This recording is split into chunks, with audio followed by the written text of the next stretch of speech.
Hola a todos, somos estudiantes del último ciclo de la carrera de Psicología Clínica en la Universidad Católica de Cuenca. Hoy tenemos el honor de entrevistar a la psiquiatra Patricia Vicuña, una profesional destacada en el campo de la salud mental. Los integrantes de este equipo son Jessica Huamán, Samantha Orellana, Lilibet Peña y Dayana Vázquez.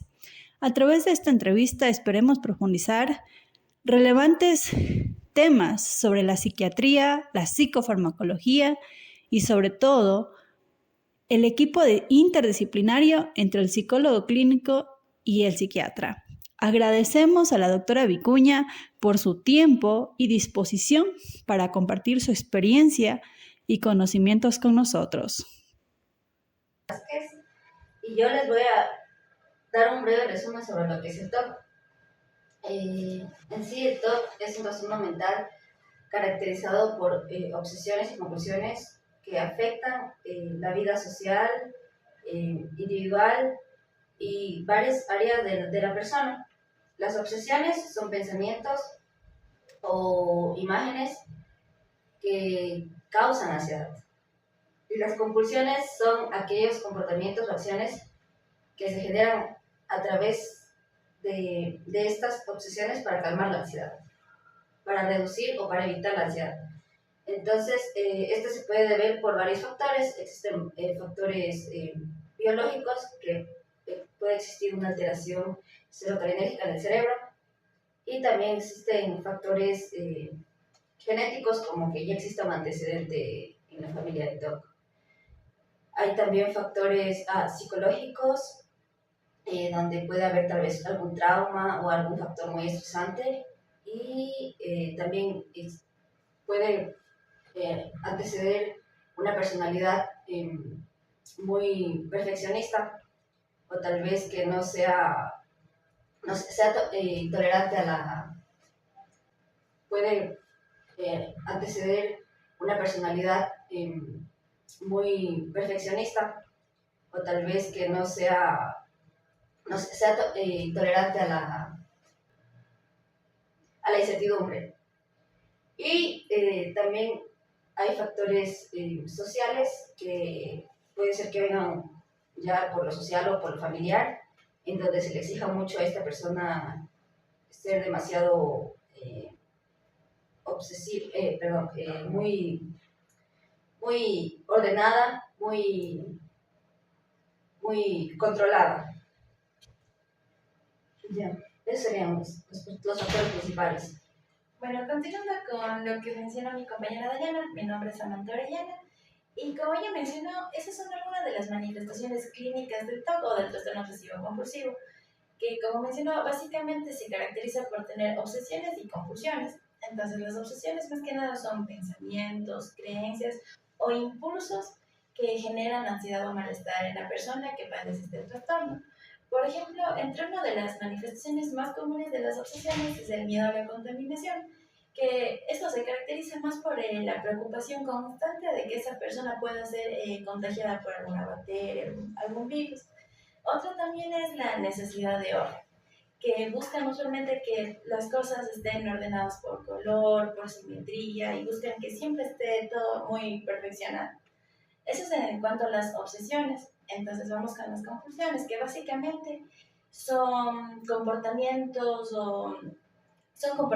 repetitivos, que esto ayuda a que esa persona pueda calmar esa ansiedad o ese malestar que está producido por la obsesión. Por ejemplo, mencionamos que una de las obsesiones es el miedo a la contaminación. Entonces, ¿qué compulsión puede calmar eso? Es básicamente el lavado frecuente de manos, usar antibacteriales cada que tocan un objeto, para así poder calmar esa preocupación de me voy a contagiar, me voy a enfermar y así. Eso en cuanto a las manifestaciones que... Ya. Bueno, mi nombre es Jessica Huamán y a continuación le voy a hacer unas breves preguntas sobre el tratamiento farmacológico de trastorno obsesivo compulsivo. Listo. Ahora quisiera que me diga cuáles son los medicamentos más comunes que usted prescribe para el tratamiento del trastorno obsesivo compulsivo.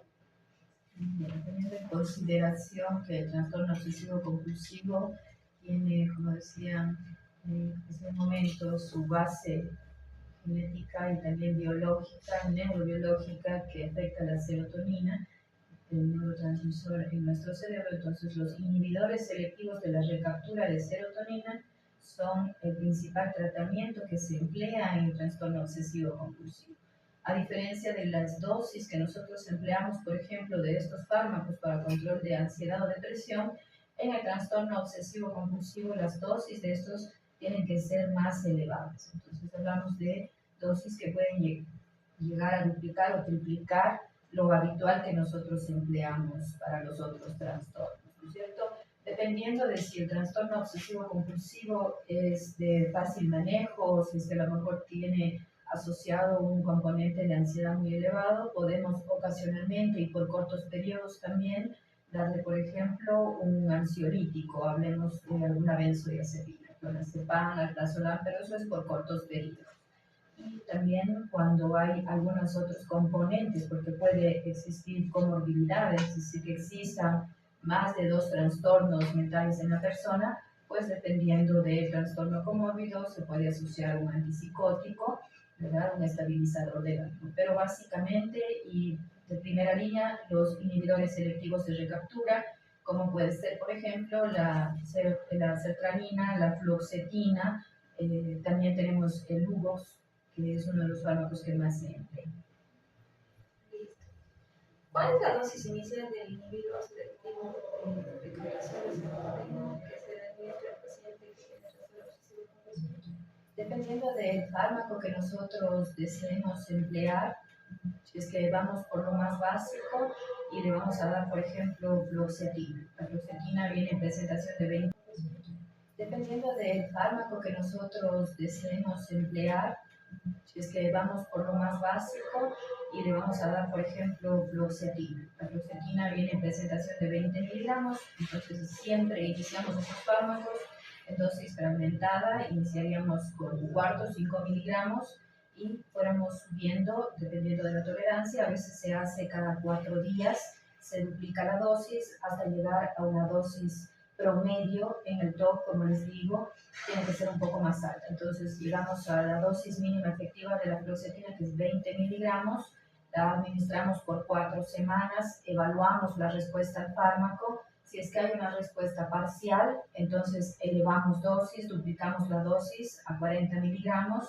Asimismo damos por unas 4 semanas, 4 a 8 semanas a veces también, dependiendo si es que hay una buena respuesta. Sostenemos esa dosis, caso contrario, elevamos. Nuevamente ahí sería ya 60 miligramos. Esa es la línea básica que empleamos con todos los medicamentos. Entonces, si hablamos de sertralina, que es de 50 miligramos, igual empezaríamos con un cuarto por 4 días, después mitad, después entera, y en 4 semanas hacemos la nueva evaluación y vamos subiendo, ¿sí? Ahora, ¿cuál es el tiempo mínimo que debe mantenerse un paciente en tratamiento para ese trastorno obsesivo compulsivo? Bueno, el trastorno obsesivo compulsivo es un trastorno crónico, por lo tanto el tratamiento en la mayoría de los casos se sostiene de forma indefinida. Va a influir también el hecho de que el paciente, por ejemplo, haga un apoyo psicoterapéutico adecuado, porque hay muchos casos que inclusive con psicoterapia, pero una psicoterapia que sea efectiva en el aspecto de que el paciente en nuestro medio no cumple con las formas en las que tiene que llevarse, ¿no? Porque hay casos en los que solamente con psicoterapia puede mejorar.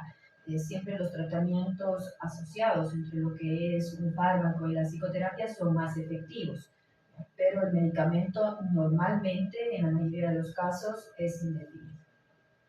Listo. Ahora, ¿qué tiempo debe de estar el paciente bajo medicación para poder realizar una reducción o una suspensión gradual como tal? Bueno, la mayoría de los trastornos mentales, nosotros esperamos por lo menos una estabilidad de 6 meses a 1 año de que esté estable. Eso es algo que no debemos confundir en el sentido del inicio del tratamiento. Pongamos que yo le inicio en enero el tratamiento y la persona se estabiliza hasta mayo. Entonces, a partir de mayo, que ya tuviéramos una estabilidad, un control de los síntomas sobre el 80% de los síntomas, entonces ahí consideramos una respuesta favorable al tratamiento y ahí debemos sostener mínimo 6 meses por ejemplo, en ansiedad, en depresión, 6 meses de estabilidad, que no hayan síntomas que dificulten la vida diaria del paciente, y ahí consideraríamos reducir la dosis, tampoco suspenderla. Se reduce, a veces mantenemos 1 mes, 2 meses con una dosis reducida para evaluar también la respuesta. Pero lo ideal siempre es que por lo menos esté 1 año estable, que no haya ningún tipo de recaída para considerar bajar las dosis, ¿sí? Listo. Ahora vamos a hablar un poquito sobre la evolución. ¿Qué signos y síntomas indicarían que un paciente está respondiendo de manera favorable al tratamiento farmacológico? Como ustedes lo describieron, el trastorno obsesivo compulsivo, primeramente al tener esas dos aristas, las obsesiones y las compulsiones, primeramente vamos a ver que el paciente puede tener solo obsesiones o también puede tener solo compulsiones. Cuando nosotros hacemos nuestra entrevista clínica, se va a detallar todo lo que el paciente tiene. Normalmente el paciente no solamente viene y dice tengo la idea obsesiva, sino nos indica también que puede estar angustiado por eso, que tiene taquicardia, que se siente a lo mejor con tristeza, que llora, que tiene dificultades familiares, porque, por ejemplo, una persona que tiene que bañarse 2 o 3 horas genera ya incomodidad también en el entorno, ¿verdad? Entonces, una persona que tiene que bañarse 2 o 3 horas genera ya incomodidad también en el entorno, ¿verdad? Entonces, hay de todos esos síntomas que el paciente nos describe en la primera entrevista, cuando nosotros le volvemos a ver en promedio 4 semanas, que es lo mínimo que tiene que estar tomando el fármaco para nosotros hacer la primera evaluación. Y eso también hago un paréntesis, siempre tenemos que explicarles a los pacientes que cuando inician un tratamiento farmacológico para un trastorno mental, tiene que esperar la respuesta por algunas semanas. Ya algunos pacientes abandonan el tratamiento porque ellos esperan una respuesta inmediata. Y ellos dicen, no, esto no me está funcionando a los pocos días, y deciden abandonar. Y eso no es lo correcto porque el fármaco tarda, ¿sí? Mínimo 4 a 6 semanas para ver una respuesta. Entonces, si el paciente viene a nuestra consulta y nos dice, a ver, ya antes esos pensamientos estaban todo el tiempo, no me dejaban hacer absolutamente nada, pero ahora sí han disminuido parcialmente. Por ejemplo, ahora ya no me baño 3 horas, me baño 2. Eso significa que hay una mejoría, ¿no es cierto? Pero si el paciente nos dice, ¿sabe qué? No, los síntomas están iguales, igual me estoy bañando 3 horas, igual los pensamientos están todo el tiempo, no puedo hacer ninguna otra actividad, sigue igual ansioso, entonces consideraremos pues que no estamos teniendo la respuesta adecuada y ahí subiremos las dosis, siempre y cuando el paciente no presente tampoco efectos secundarios a los fármacos, ¿verdad? Porque si él ya presenta un efecto secundario significativo, pues nos tocaría rotar el fármaco. El paciente tiene una respuesta, así sea parcial, nosotros daremos por 4 semanas más igual dosis y ahí volveremos a evaluar. Si el paciente nos dice sí, pero la mejoría es igual que lo que estábamos anteriormente, enseguida duplicamos y en 4 semanas volvemos a evaluar. Si es que él nos dice, sabe que ya hay una mejoría significativa, inclusive ahí la situación del abordaje psicoterapéutico es más fácil, porque el paciente cuando está en su estado de mayor descompensación es muy difícil que quiera o entienda que puede darse modificaciones conductuales en cuanto al manejo también de sus pensamientos. Entonces va a mejorar también ahí el abordaje de parte de psicología. Ahora quisiera que me hable un poquito de los efectos adversos que experimentan los pacientes que están tomando los inhibidores selectivos de recaptación de serotonina como tal. Bueno, los medicamentos pueden generarnos en primera instancia molestias digestivas. Si hablamos, por ejemplo, de la serotonina, puede inclusive llegar a darnos diarrea, van a darnos también disminución del apetito, algunos de ellos, pueden generarnos temblor, eso es otra de las situaciones, y un aspecto que puede influir mucho, sobre todo en el tratamiento en los hombres, es la disminución de la libido, del deseo sexual, la dificultad para la eyaculación. Entonces, ese es otro aspecto que a veces nosotros obviamos porque tenemos un poco de reserva, de temor de hablar de ese tema, ¿ya? Y el paciente también a veces se calla. Entonces, tenemos que indicar, por ejemplo, que los fármacos, cuando vamos a iniciar un tratamiento, van a generar estos efectos secundarios. Generalmente, la mayoría de los fármacos son bien tolerados, pero en este aspecto de la sexualidad es una de las situaciones que hacen que el paciente realmente vea afectado ese funcionamiento y decida abandonar el tratamiento. Pero en sí, por ejemplo, alergias es muy poco probable, puede haber a veces cefalea, pero más que nada lo que hace que el paciente abandone el tratamiento es, uno, que nosotros iniciemos inapropiadamente las dosis de fármaco, porque a pesar de ser medicamentos que controlan ansiedad, depresión, cuando nosotros damos en una dosis alta, pueden generar ansiedad, pueden generar desesperación. Entonces, si yo me tomo una tableta que en teoría tendría que controlarme esos síntomas y me pone peor, entonces el paciente se agobia, ¿no es cierto? Y dice, no, no voy a tomar esto. Pero si nosotros le explicamos que tiene que tomar en dosis crecientes y que a lo mejor los primeros días sí va a sentir un poquito de nerviosismo, que eso es esperable, que a veces le puede dar un poco de sudoración, que le pueden dar unos bostezos, puede generar resequedad de las mucosas, pero que al pasar de los días normalmente eso se va disminuyendo y se hace más tolerable. Bueno, continuando con esta entrevista, quiero pedirle la opinión que usted tiene entre el trabajo interdisciplinario entre el psicólogo clínico y el psiquiatra. ¿Qué usted opinaría ahí? ¿Se trabaja en conjunto? ¿Usted necesita el apoyo del psicólogo clínico en sí? En todos los procesos que corresponden al manejo de las enfermedades mentales tiene que ser un abordaje multidisciplinario. Desde la parte médica, porque a veces el paciente no llega donde nosotros, ¿no es cierto?, a los profesionales de salud mental, sino ellos primero están viendo si es que hay algo orgánico. Entonces han ido con un cardiólogo, han ido con un neurólogo, han visitado ya algunos profesionales hasta poder llegar donde nosotros. La parte de psiquiatría tiene más una inclinación hacia lo farmacológico. Muy pocos profesionales en sí estamos formados ya o especializados en el manejo de lo que es la psicoterapia. Claro que hay colegas psiquiatras que hacen las dos partes, ¿no? Pero la mayoría lo que hacemos es irnos a la línea farmacológica. Entonces, ¿quién va a apoyar y quién va a ayudar a ese paciente para hacer los cambios, para entender mejor lo que le sucede, inclusive hacer un abordaje familiar? Pues tiene que ser el apoyo psicoterapéutico, ¿no? Y como ustedes ya habrán también revisado, hay determinadas líneas ya, pues tiene que ser el apoyo psicoterapéutico, ¿no? Y como ustedes ya habrán también revisado, hay determinadas líneas psicoterapéuticas, por ejemplo, lo que tiene que ver con lo conductual, lo cognitivo, ¿sí? Que me parece que es una de las que está más estudiada en el tratamiento obsesivo-compulsivo. Uno tiene que ser respetuoso del área en el que maneja el conocimiento. Y también, pues, desde la parte de psicología, debemos entender que hay cosas que se pueden controlar solo con psicoterapia, hay cosas que requieren ya de un abordaje farmacológico y nosotros también desde este otro lado entender que el fármaco no es lo único que va a solucionar y va a resolver la conflictiva del paciente, ¿verdad? Porque si solo con un fármaco mejorara, pues ya estaría resuelto el problema de millones de personas. Entonces, sí, para mí tiene que ir de la mano siempre, y cuando ustedes también hagan el diagnóstico de algún trastorno mental, no solamente es que ya tiene que ir al psiquiatra, sino también tenemos que sugerir a ese paciente que haga una evaluación médica general.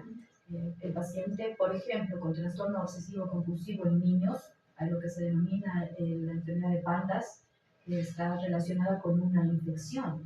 Entonces, en los niños que de repente empiezan a tener síntomas obsesivo-compulsivos de manera aguda, uno tiene que descartar que no esté con ese proceso infeccioso, porque eso damos el antibiótico y los síntomas van a remitir, ¿verdad? En todos los trastornos mentales, cuando ustedes ven cuáles son los parámetros para hacer un diagnóstico y también para hacer el diagnóstico diferencial, nos dice primeramente descartar que no haya una situación orgánica o que el paciente esté bajo efectos de alguna sustancia, sea esta una droga u otro medicamento, ¿ya? Entonces también nosotros podemos estar haciendo un abordaje de un paciente, por ejemplo, ansioso, y ya le damos tratamiento y no mejora, va al psiquiatra, toma tratamiento pero no mejora, y cuando en realidad lo que tenía, por ejemplo, es hipertiroidismo.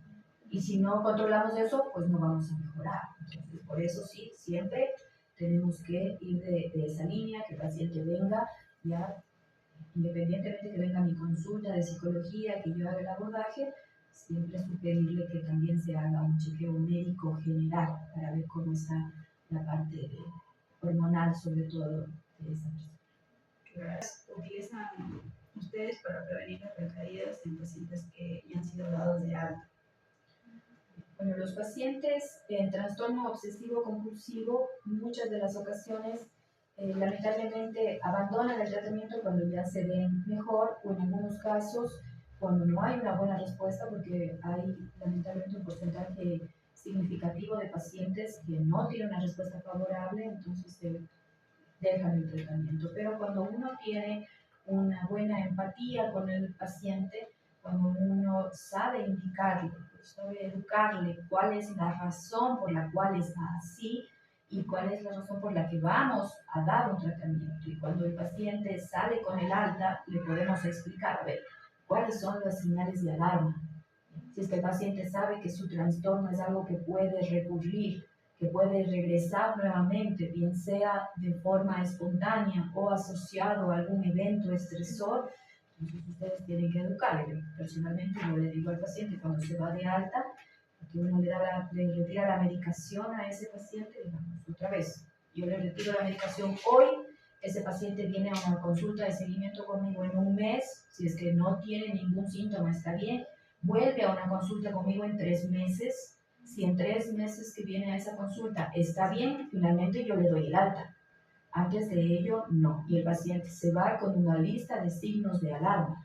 Entonces, usted ya no duerme, nuevamente aparecen pensamientos rumiantes que le empiezan a generar angustia.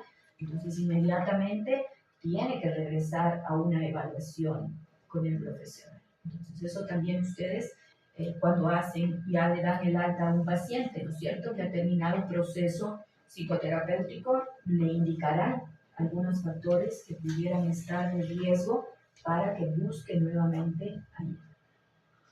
Y para culminar esta entrevista, ¿usted qué consejo darían para nosotros los psicólogos clínicos trabajar en este equipo interdisciplinario conjuntamente con los psiquiatras? Bueno, abrirnos espacio en una sociedad que todavía tiene tabú con respecto al manejo de la enfermedad mental es un reto para todos, ¿no? Entonces, primero que nada, les vuelvo a repetir el respeto, ¿no? El respeto por cada profesión. A veces, de lado y lado, existe tal vez ese estigma también en el sentido de no, la psicoterapia no sirve o no, ¿para qué va a tomar un medicamento que le va a volver adicto, etc. Entonces, hacer una educación al paciente, explicarle, a ver, yo cumplo este rol y el otro profesional cumple este rol. Cuando yo hago un abordaje de un paciente que, por ejemplo, tiene problemas familiares, que tiene problemas de personalidad o que hay situaciones en él, en su naturaleza, que requieren ser abordadas por psicología, entonces yo le digo, a ver, vamos a hacer a la par. Entonces también tenemos que ir nosotros rompiendo esa barrera que tenemos entre nosotros, ese celo profesional, ¿verdad? Indicándole al paciente, esto es necesario, esto no. Los psiquiatras tampoco tenemos que medicar de primera línea, nosotros tenemos que buscar que se haga una psicoterapia cuando los síntomas no son graves. Pero lo que sí, pues obviamente nuestra formación tiene que ser acorde. También nosotros tenemos que ser lo suficientemente éticos para decirle al paciente, a ver, esta es mi línea de formación, ¿ya? Yo en esto le puedo ayudar, en esto otro a lo mejor me veo limitado y puede usted ir con este otro profesional. No podemos abarcar el conocimiento de todo. Entonces, desde ese aspecto yo también considero que se puede mejorar, pero tenemos que hacerlo, como digo, de parte y parte, demostrando que estamos capacitados en el manejo de estas enfermedades, ¿no? Y de antemano le agradecemos muchísimo por esta entrevista y aclararnos un poquito más sobre el trastorno obsesivo compulsivo como estudiantes de la carrera de psicología clínica y del último ciclo. Ya estamos un poquito ya más enfocados ya al profesionalismo, que ya estamos a días o a meses de incorporarnos, y que usted nos aclare muchas dudas en la parte de farmacología es de agradecer.